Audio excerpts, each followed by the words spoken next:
If you had to guess, what do you think happened to Nathan Howell? I have no idea. Do you think he's still alive? Please don't make me answer that question.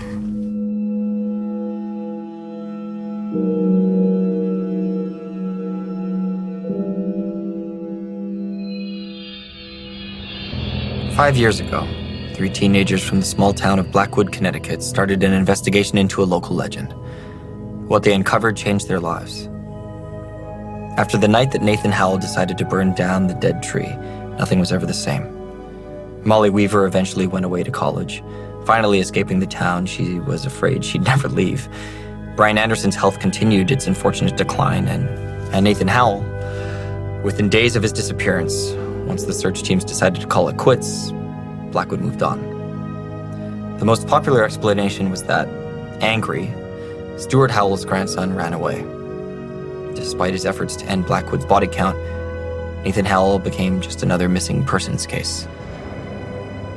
My name is David Acosta, and I first heard about the Blackwood podcast in my sophomore year. I'd been majoring in journalism, but I had no idea Blackwood was waiting for me when I first heard the story. A freshman girl told someone her friends back home were dead. She said they died just like so many other people in her hometown. I wasn't the only one intrigued by the story. Molly Weaver became something of a minor celebrity on campus. I doubt most people knew her name, and I'm sure even fewer could pick her out of a crowd, but almost everyone knew about the freshman girl and her dead friends. It wasn't until last year that I decided to track her down. She was like the only survivor or something, right? I heard she has a video of them dying. That girl was in my roommate's chem class, I think. Really? Do you think I could talk to your roommate? Dropped out last semester. Just stopped showing up, but I don't know. I got a lot of this. It seems Molly was constantly at a party with someone's roommate or part of somebody's friend's study group. She was hard to track down. But then... Are we recording? I am now, yeah. Are you okay? Oh, yeah. Definitely. It's just a little weird. Yeah, sorry. I'm still, I don't usually record like this. Do you want to do an audio test really quick? Oh, yeah. I was about to. Yeah, let me just... Okay, great. We're back on. So, I'm sure you're aware of the rumors going around campus. Yeah. I was wondering if you wouldn't mind telling me the true story. Yeah, it's all a little bit, complicated. Well, maybe we could start with how the story got out in the first place. Yeah, that's a good start. God, it's a little bit embarrassing, to be honest. I was at this party, and I didn't really know anybody, and I drank a little bit too much, and I guess at some point I blurted out that a couple of my friends back home... Died? No, I never said that. I never said that they were dead. But just the story, it totally snowballed out of control, and... So if they aren't dead, what happened? Okay, in my hometown, there's this story. It's about a monster. The Blackwood Bugman. Okay. I know. God, it's a whole thing. But basically, we wanted to know how this story, this legend got started, and so Brian and Nathan and I, we were... Those are my friends, Brian and Nathan. Honestly, I had no idea what we were getting into. Molly shared just a little bit about the story. She told me about an old tree in the woods and how for hundreds of years, people had been making offerings to it. Human sacrifices. When she got to the topic of her friends, it seemed to be too much to bear. And then, Brian he wouldn't listen to anybody, and he was completely out of his mind, and It's all right. It's all right. Just take your time. All right, the next time you go home... Home? What's the matter? I will never set foot in Blackwood again. We left it there for the time being. It had taken me weeks to track down Molly Weaver, and I was desperate for a story to cover, but it was obvious she didn't want to revisit the past. Which is why I was surprised when Molly called me a few days later. Say that again? Sorry, the line cut out. We recorded everything. What do you mean? I mean, we were trying to figure out why so many people die in Blackwood. So I have audio files of... Yeah, like I said, everything. Can I listen to them? That was how I got my hands on the Blackwood podcast. Hey, David. Just do me a favor when you write about this. Try to make it sound less stupid. There was nothing stupid about them. I liked them from the first minute. Sure, there were more than a few moments of teenagers acting like teenagers, many of which I edited out, but all of them were incredibly endearing. It was hard to listen to these three kids having so much fun together, knowing that some sort of disaster lay waiting for them. Here's one of my favorite moments. It's the earliest recording I have. Testing? I think it's on. I think so. Looks good to me. Brian, we're recording. I heard that it's very exciting.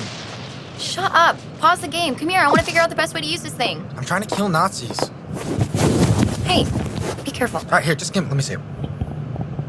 Broken. Hello? Hello, can you hear me?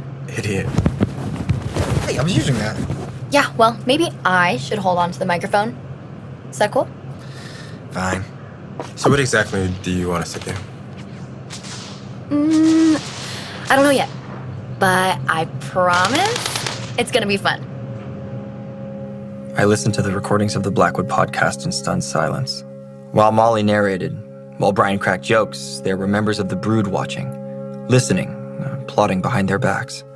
Adults scheming about the fates of these three kids who were unfortunate enough to uncover their cult, their secret society. Did the brood do something to them? A small fire nearly grew out of control in Prescott Park today, but thanks to the local fire department, the blaze was quickly contained. Prescott Park is a popular place for family picnics and nature walks, but thankfully, no one was hurt. A spokesman from the fire crew declined to respond when asked if the fire was the work of an arsonist. These days, you can get practically everything on demand. So why are you still taking trips to the post office to mail letters and packages when you can get postage on demand with Stamps.com? Stamps.com brings all the amazing services of the U.S. Postal Service right to your desk or home office. Use your own computer and printer to get official U.S. postage for any letter or package, and the mail carrier will pick it up. Stamps.com will even send you a digital scale so you can weigh your mail and print the exact amount of postage every time. Not only are you saving time not making trips to send letters and packages, but you can save money by paying exact postage and getting discounts on postage that you can't get at the post office. And Stamps.com is so easy to use. Just click, print, mail, and you're done. It's a must-have for businesses. What a no-brainer. Want to try it out? Right now, you can use our code BLACKWOOD to get a 4-week trial, up to $55 free postage, plus a digital scale. All you have to do is go to Stamps.com, and before you do anything else, click on the radio microphone at the top of the homepage and type in Blackwood. That's Stamps.com. Enter code BLACKWOOD.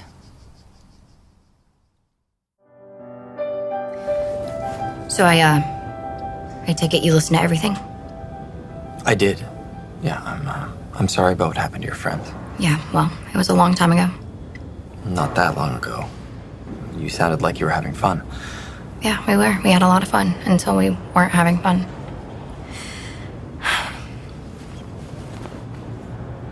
What can you tell me about the night Nathan went missing? After he told you he was going to burn down the dead tree. I kept calling Nathan after he left for Prescott Park, but once I heard about the fire, I thought that maybe it was better not to make contact, let the heat die down a little bit. God, it sounds crazy now, but I wasn't worried that Nathan would end up hurt. I was scared he was gonna get himself arrested or something. The next day, when I still hadn't heard anything, I called his house. Is that how you found out he was missing? No. His mom, Annie. She answered the phone and she sounded totally normal. So I tried to act like I wasn't worried, but when she said Nathan had crashed at Brian's house overnight, I knew something was wrong. So what did you do then? I started to panic. Molly told me she had to choke back tears to sound like nothing was wrong. She didn't want to worry Nathan's mother. By then, they hadn't announced whether or not anyone was hurt in the fire. So, and Brian, he was... So I didn't have anybody to talk to. I just had to sit around and wait.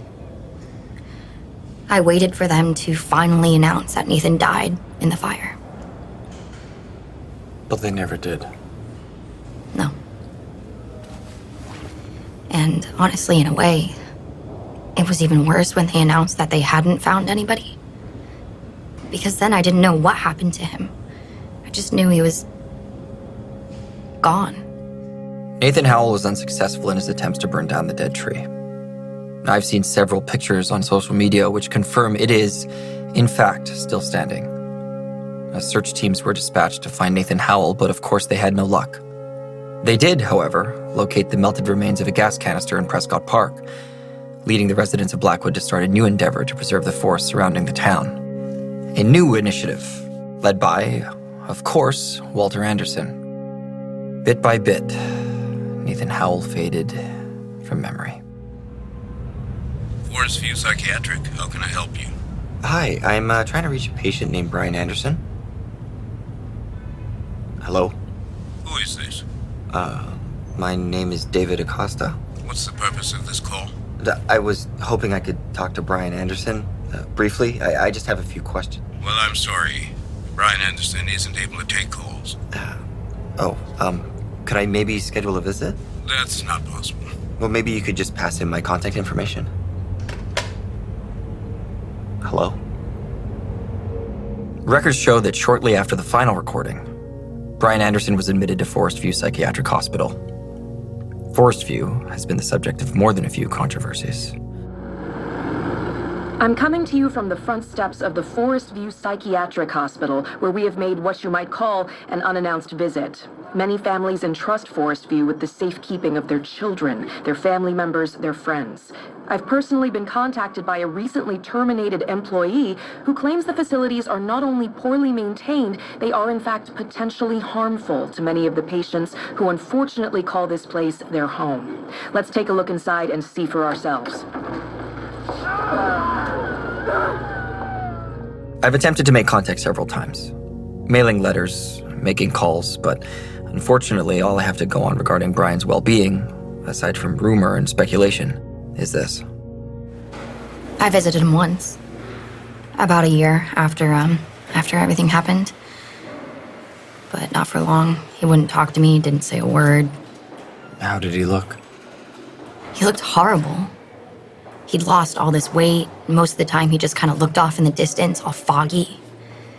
But there was a couple times that suddenly he'd just look straight into my eyes, and it was super intense, and it felt like he was finally awake, like he knew it was me. And then, eventually I had to get out of there. Brian is far from the only person in Blackwood to suddenly experience a complete and total shutdown. If the private writings of Nathan's grandfather are to be believed, countless individuals have been unlucky enough to end up with bug brain, as Brian called it. The thing I find myself wondering more than anything else is, why him?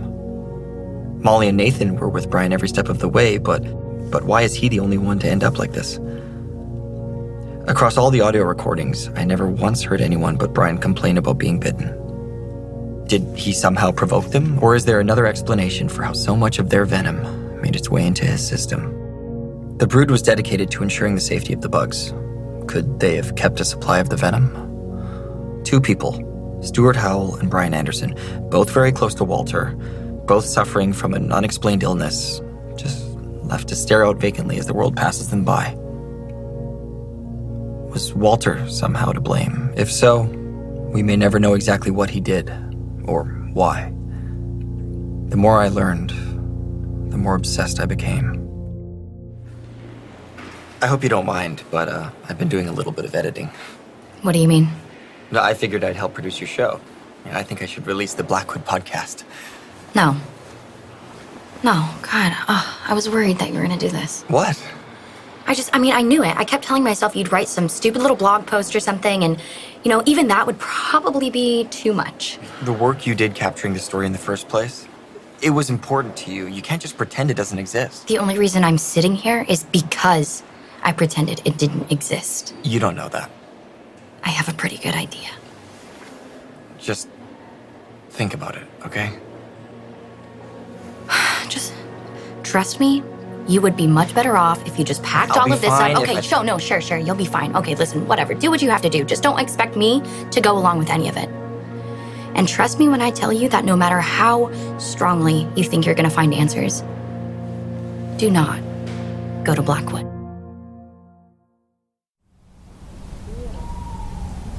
When you think of the perfect gift, you probably don't think of an electric toothbrush. But the Quip electric toothbrush is one of the most gift-guided gifts of the season. And here's why. It's something they'll use twice a day, every day. Quip doesn't require a clunky charger, and it runs for 3 months on one charge. Quip is the gift that keeps refreshing, with brush heads automatically delivered on a dentist-recommended schedule every 3 months for just $5. You can even gift prepaid refills for a year to make sure they're never using old, worn out, or ineffective bristles. I've been using Quip for a while now. I just got back from a vacation, and it was the easiest and sleekest toothbrush I've ever traveled with. That's why I love Quip, and why they have over 5,000 verified 5-star reviews. Quip looks like a big-ticket tech gift with a stocking stuffer price starting at just $25.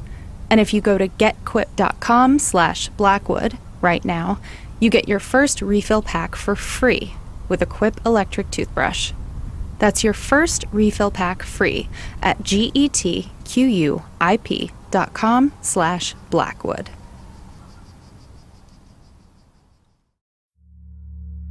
I worked alone for months, cutting and recutting audio, trying to learn anything I could about Blackwood and the people who lived there. To many, Blackwood was an idyllic community, full of history, a quaint getaway.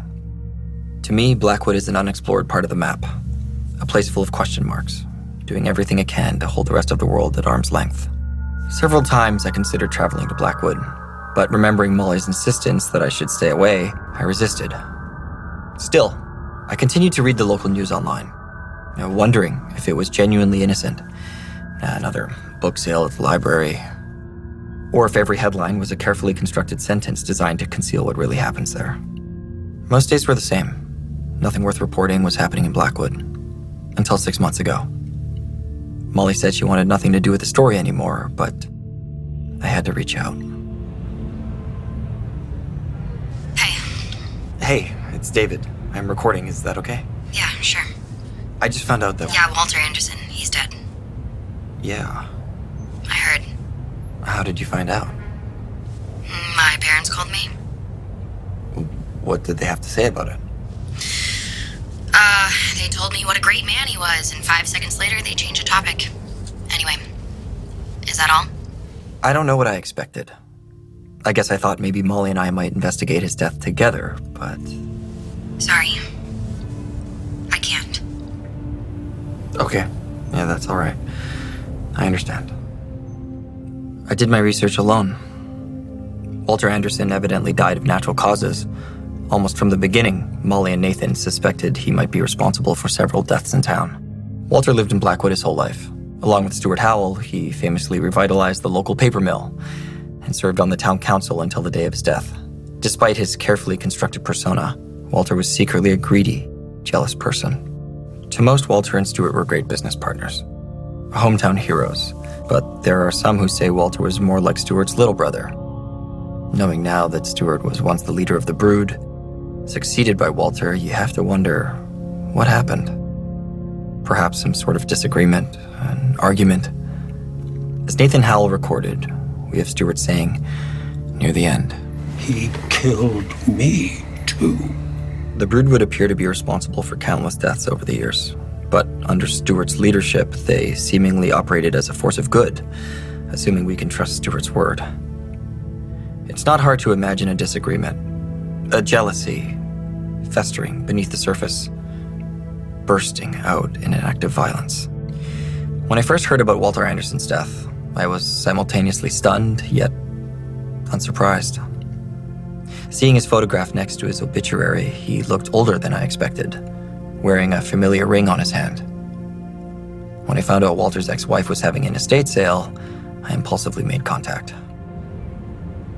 Anderson residence. Hi, I saw in the paper that you're holding an estate sale today, is that correct? Uh-huh. Okay, I was hoping to make it, but I'm afraid I can't be there in person. I wondered if maybe you could let me know about any books for sale, old journals, that sort of thing. I don't... But money is not an object. Let me see. Thank you. I convinced this person that I was a wealthy collector, and I had her explain to me what sort of things were on sale. A week later, 2 boxes arrived at my doorstep. Hello? Molly, I think I might have found something. Okay, like what? What do you mean? It could be nothing. Okay. I found out they were selling some of Walter Anderson's old things. Okay, what did you find? I don't know. I don't know yet. A couple of boxes just got delivered. Okay. What's your address? Molly was in my apartment an hour later. What is all this shit? Yeah, there might be some garbage in here, but Did you just want my help throwing all this stuff out? listen. Whoever I talked to didn't have much patience, right? I told her to just send me everything from his desk. Papers, electronics, whatever. So how much did you have to pay? Oh, I'll be eating ramen for a while. Well, it was definitely worth it. I couldn't tell you exactly what I was looking for. I thought maybe I'd uncover a clue about Walter's state of mind, find old writings, photographs. Instead, Molly and I were left with a handful of old books and a tangle of wires. But then... Holy shit. What is it? This is one of my recorders. Are you serious? Yeah. Yeah, for sure. Oh my god. I don't want to get your hopes up. I mean, who knows? Who knows what could be on this thing? Well, let's find out. Okay, yeah. All right, are you ready? Here we go. Do you have any batteries? Maybe. Let me see. After all this time, I can't believe it. Found one. All right, great. Just one more. If you had to guess, what do you think happened to Nathan Howell? I have no idea. Do you think he's still alive? Please don't make me answer that question. Do you? I don't understand why he would have left me behind.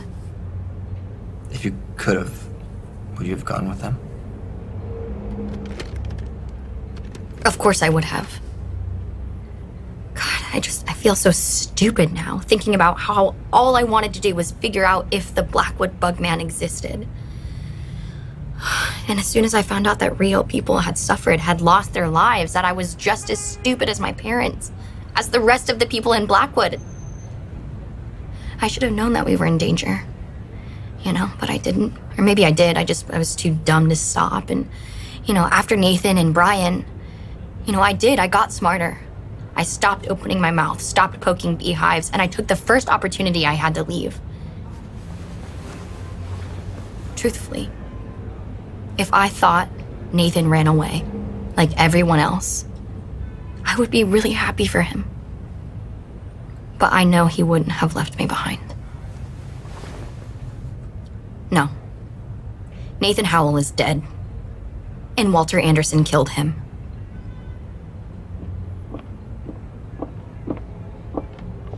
Found the other battery. Are you sure you want to hear this? Yes.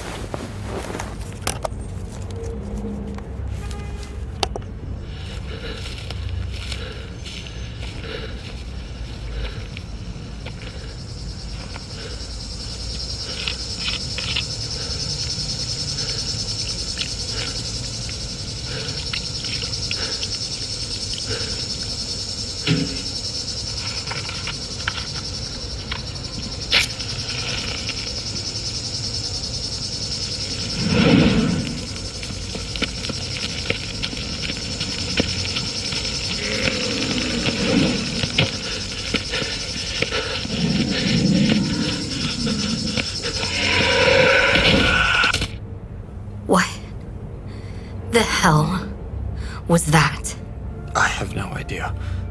Play it again.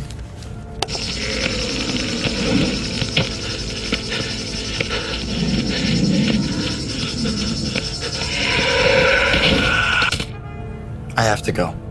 What? I have to go to Blackwood. David, no. Will you come with me?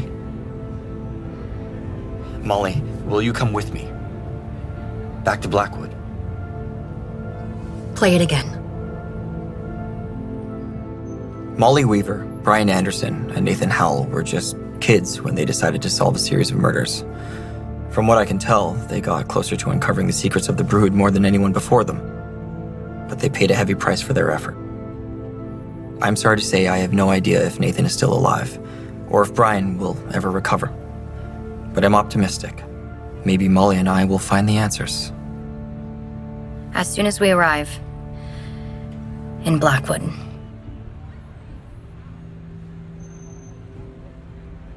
From Skylark, this is Blackwood. Subscribe now on Apple Podcasts, Spotify, NPR One, SkylarkMedia.com, or wherever you're listening right now. Find a link to subscribe to Blackwood and more information on the episode notes. In the episode notes, simply tap or swipe over the cover art. You'll also see some offers from our sponsors. Please support our shows by supporting them. If you like what you've heard, we'd love you to give us a 5-star rating and review. And be sure to tell your friends and show them how to subscribe. The story doesn't have to end here. Be sure to visit SkylarkMedia.com to hear more Blackwood and other Skylark shows.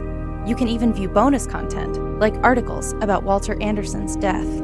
Blackwood was directed by Mark Freiberger. Produced by April Lamb. Written by Will Rogers. Story by Will Rogers and Derek Smith. Executive produced by Ryan Hogan, Derek Smith, and Joshua Hawley from Skylark, and Marshall Louis from Wondery. With performances by Becca Walker, Ian Coletti, Cameron Johnson, and Ken Kirby. Co-starring Whitmer Thomas, Sam Buchanan, Luciana Faulhaber, Jesse Hendricks, Nick DeViro, Zara Fazal, and Mark Freiberger. Casting by Katrina Wandell-George. Music by Stephen Limbaugh. Audio services provided by Unbridled Sound. Supervising sound editor and re-recording mixer, Brent Kaiser. Sound designer and re-recording mixer, Jacob Gorski. Voiceover recording engineer and sound editor, Tim Preston. Mix technician, Ian Chase. PA services by Isabel Eyre. Production studio, York Recording.